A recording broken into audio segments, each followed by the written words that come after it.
வீரத் தமிழரின் மரபில் உறக்கு முறையில் உருவாக்கப்படும் அம்மன் TRY-TFT கம்பெனி ஓர் உறுதியின் அடையாளம்.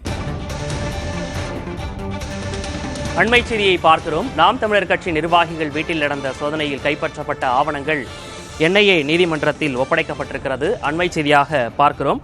நாம் தமிழர் கட்சி நிர்வாகிகள் வீட்டில் நடந்த NIA சோதனையில் பறிமுதல் செய்யப்பட்ட செல்போன்கள் நீதிமன்றத்தில் ஒப்படைக்கப்பட்டிருக்கிறது. இது தொடர்பான விவரங்களோடு செய்தியாளர் அன்பரசன் இணைந்திருக்கிறார். அன்பரசன், விரிவான விவரம்.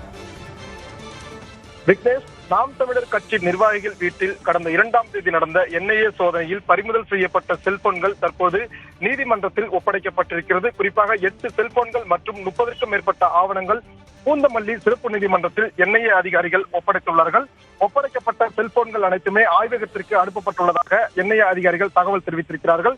விடுதலை புலிகள் மற்றும் வெளிநாட்டில் உள்ள விடுதலை புலிகள் ஆதரவாளர்களிடமிருந்து வந்த கால் ஹிஸ்டரிகள் அழிக்கப்பட்டுள்ளதாகவும் அவை யாரிடமிருந்து வந்துள்ளது என்பது குறித்து சோதனை செய்வதற்காக பறிமுதல் செய்யப்பட்ட 8 செல்போன்களையும் ஆய்வகத்திற்கு அனுப்பப்பட்டுள்ளதாக NIA அதிகாரிகள் தகவல் தெரிவித்திருக்கிறார்கள். குறிப்பாக இதில் ஐரோப்பிய நாடு ஒன்றிலிருந்து ஒரு கால் வந்துள்ளதாகவும் அந்த ஹிஸ்டரி அழிக்கப்பட்டுள்ளதும் NIA அதிகாரிகள் விசாரணையில் தெரிய வந்திருக்கிறது.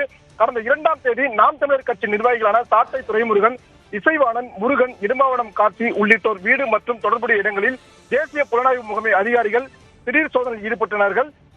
சேலம் ஓமலூர் துப்பாக்கி வழக்கில் கைது செய்யப்பட்ட நபரிடம் மேற்கொண்ட விசாரணையில் விடுதலை புலிகள் மற்றும் வெளிநாடுகளில் உள்ள விடுதலை புலி ஆதரவாளர்கள் தமிழகத்தில் சிலரோடு தொடர்பு கொண்டு ஆயுத குழு அமைக்க திட்டம் தீட்டப்பட்டு இருப்பதாக கிடைத்த தகவலின் அடிப்படையில் கடந்த 2ஆம் தேதி நாம் தமிழர் கட்சி நிர்வாகிகள் வீட்டில் இந்த திடீர் சோதனையானது NIA அதிகாரிகளால் நடத்தப்பட்டது.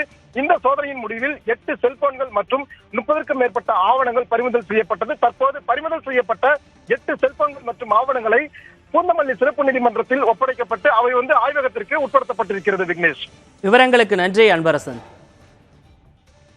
நம் வீரத் தமிழரின் மரபில் உறக்கு முறையில் உருவாக்கப்படும் அம்மன் TRY-TFT கம்பெனி ஓர் உறுதியின் அடையாளம்.